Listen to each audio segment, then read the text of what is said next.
Voilà encore un petit rêve qui se réalise, une case qui se coche cette année, c'est incroyable.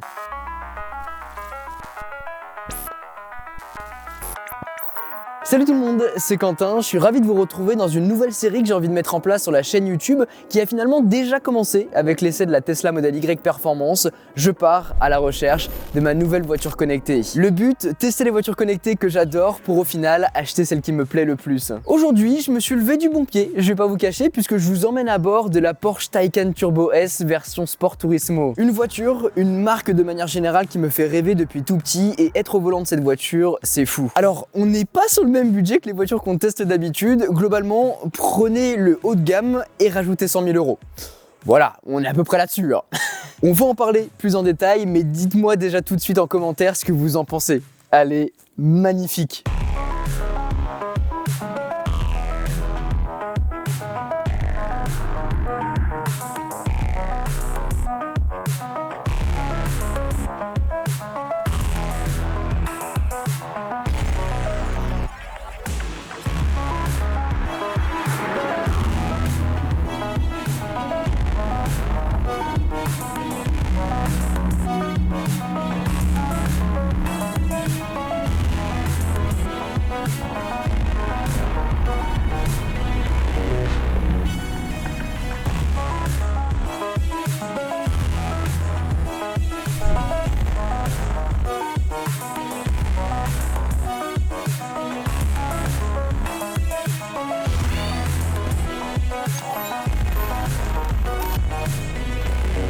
Bon, pour vous mettre un peu de contexte, j'ai envie de m'acheter une voiture électrique et connectée, vous le savez si vous me suivez sur la chaîne. Mais avec l'expansion du nombre de marques qui s'y mettent, avec de très beaux modèles, j'avais envie de vous embarquer avec moi dans ces choix, vous montrer ce dont elles sont capables, vous emmener à bord de ces voitures de rêve, des voitures aussi plus abordables, et puis on va kiffer, tout simplement. Disclaimer, je suis pas Jérémy Clarkson, je vous partage mon avis en tant que mec lambda qui adore la tech et qui a envie de s'acheter une voiture électrique et connectée pour la conduire au quotidien. On pourrait être plus mal loti, mais non, aujourd'hui on teste la Porsche Taycan Turbo S Sport Turismo et elle est incroyable, elle a une ligne qui est phénoménale. C'est une Turbo S donc ultra sportive mais en Sport Turismo avec une carrosserie façon break de chasse. Je suis pas fan en règle générale des breaks mais là j'aime beaucoup. Par contre elle est énorme. Aussi bien en longueur qu'en largeur et vous n'avez même pas vu l'intérieur. Je l'ai ici en bleu gentiane métallisé, c'est magnifique avec un intérieur textile bleu graphite, des jantes 21 pouces peintes en couleur extérieure. Bref c'est beau, je l'aurais pas forcément prise de cette couleur. Alors bon, il n'y a pas de jaune, faut pas exagérer. En revanche, le gris métallisé que j'ai vu sur le site est incroyable. Sur la route, c'est franchement impressionnant. J'ai l'habitude de conduire des berlines, des SUV. Là, c'est long, c'est large.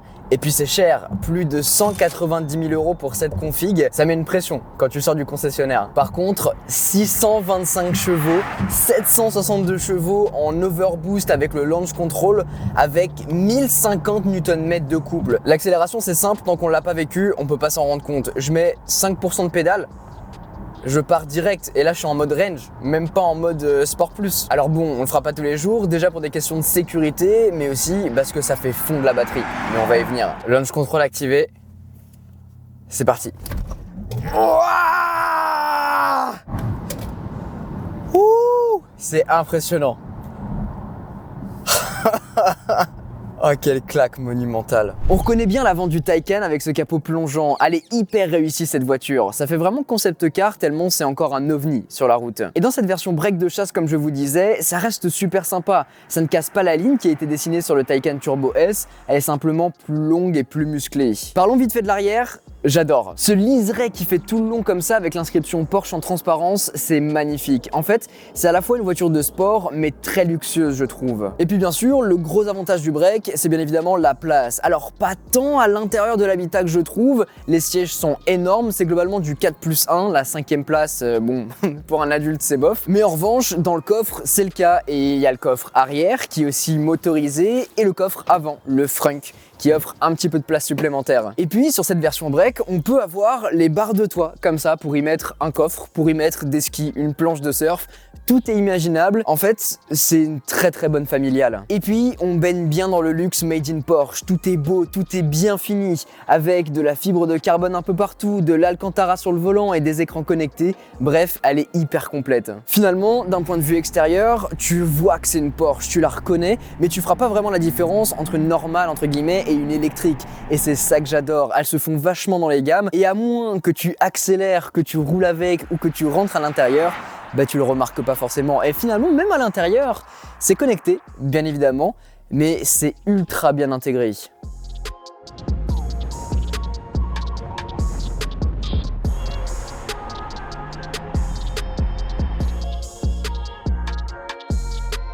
C'est à l'intérieur qu'on découvre ce côté ultra connecté de cette Porsche. On va avoir 5 écrans. Un premier écran incurvé devant moi avec les infos de conduite classique, avec le contour, sa vitesse et le mode dans lequel vous êtes. Tout est personnalisable pour afficher sa carte notamment. Dommage que ça ne s'ajuste pas avec Apple CarPlay parce qu'une fois en place, il est dispo sur l'écran central mais pas sur les autres. C'est aussi ici qu'on retrouve tous les boutons des feux, du lift et des suspensions aussi. Sur l'écran central, c'est là qu'on va pouvoir gérer globalement le véhicule, ici qu'on peut naviguer dans les paramètres, ici qu'on peut activer le bruit électrique du moteur. Il s'active par défaut en mode sport et sport plus, mais vous pouvez le désactiver si jamais ça vous dérange. Ici aussi qu'on pourra venir activer le freinage régénératif ou directement sur le volant lorsqu'on lève la pédale d'accélération. Ça ralentit un peu, mais c'est quand même moins probant que le One Pedal Drive de chez Tesla. Mais voilà, on peut quand même l'activer si on a envie. Et puis bien sûr, ici qu'on retrouve Apple CarPlay. Et ça, quel plaisir! Il est sans fil en plus de ça, on peut donc glisser notre smartphone dans l'emplacement prévu pour, dans la boîte à gants, l'oublier et naviguer avec cette interface. L'écran à côté est dédié aux passagers pour qu'ils puissent avoir un réplica de l'écran central. Un peu dommage qu'on n'ait pas des applications supplémentaires de divertissement par exemple. Ce qui peut être sympa, c'est que si vous êtes passager, vous pouvez voir la vitesse, les jets que vous prenez, etc. Ça peut être cool si vous allez sur circuit avec. Maintenant au quotidien, il sert pas à grand chose. Finalement, on a un double écran sur la colonne centrale pour pouvoir gérer le volume, mais surtout la climatisation de la voiture, les sièges chauffants. Double écran parce qu'il est coupé en deux pour avoir ce pavé tactile pour contrôler l'écran central. On a donc des tonnes d'informations à gauche à droite, très bien implantées je trouve. Tout est intégré dans le tableau de bord, rien ne dépasse. C'est vraiment super propre. Petit toit panoramique aussi. Et puis, on retrouve bien l'univers sportif de Porsche. Ils ont fait le choix de conserver leur ADN, même sur une voiture électrique. On a donc droit à du textile avec des surpiqûres, l'inscription Taycan juste ici, les deux porte-gobelets juste là, les petites LED autour, le sport chrono sur le haut, c'est vraiment du plus bel effet. De même que sur le volant, Sport GT, iconique chez Porsche, avec pas mal de commandes pour contrôler la voiture, la bague pour passer d'un mode à l'autre et activer la conduite semi-autonome. Alors, ça fonctionne très bien quand tu es sur l'autoroute comme ça et que tu dois enquiller des bornes, et bah ça peut dépanner. Maintenant, c'est une Porsche. Et une Porsche, t'as envie de la conduire. Donc moi je l'active pas. Et je m'amuse avec. Surtout que tu as une position de conduite vraiment incroyable. Tu es bien placé, tu peux ajuster le volant au millimètre, pareil pour le siège. Tu as une mémorisation des positions, du coup dès que tu rentres, la voiture va s'ajuster en fonction de ce que tu as configuré.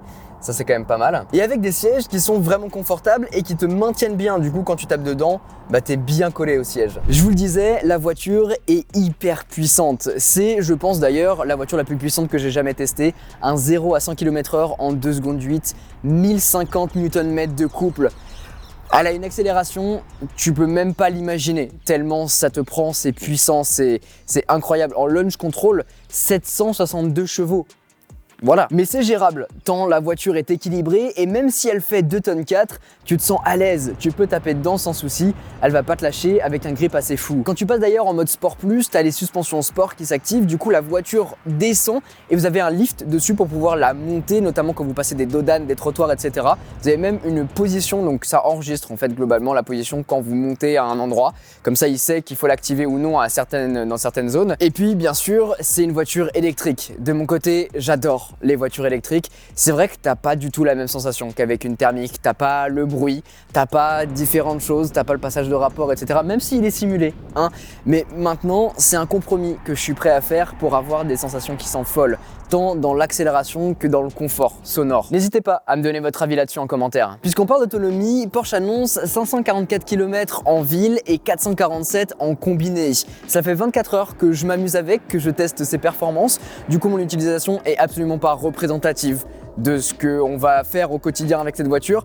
Mais du coup, j'étais pas du tout dans ces eaux-là, hein. J'étais autour des 300. Par contre, ce que j'aime beaucoup, c'est que l'autonomie qui est marquée sur l'écran, c'est l'autonomie réelle que tu vas avoir. Et quand tu ajustes et que tu passes d'un mode à un autre, eh bien ça va s'ajuster en temps réel. Et ça, c'est un gros plus. En revanche, en termes de recharge, c'est plutôt pas mal. Tu les recharges sur une borne Unity, globalement, et tu passes de 5 à 80% en 20-30 minutes. Ça dépendra de la puissance de la borne, mais c'est pas mal. Après, avec la hausse de l'électricité, mieux vaut recharger chez soi, hein, très clairement. Même si c'est plus long, tu n'utiliseras pas des bornes et des bornes quand tu l'utiliseras au quotidien, hein. Rouler l'électrique, c'est aussi des compromis, mais une fois qu'on s'y fait, qu'on s'adapte, et ben j'y vois pas vraiment d'inconvénient en fait. Bien sûr, je suis un énorme fan de moteur thermique, j'utilise d'ailleurs ça tous les jours.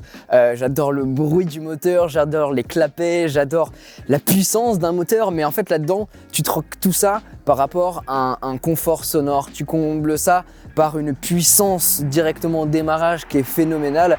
Et globalement, en général, le rapport puissance-prix est incroyable dans l'électrique. Bon là, c'est pas du tout le même bail, hein. Très clairement, pour 200 000 €, bon voilà, t'as d'autres choses en thermique. Mais bon voilà, c'est un compromis que tu dois faire de ton côté. À toi de faire ton propre choix. Vous l'aurez compris, je crois, j'ai vraiment été séduit par cette Porsche Taycan Turbo S Sport Turismo. Est-ce que c'est la config que je pourrais et voudrais prendre? Probablement pas. C'est quand même la fourchette très haute dans mon budget. C'est même pratiquement inaccessible sur ce modèle-là. Dans tous les cas, moi je suis plus berline, SUV, etc. Du coup, le break me correspond moins.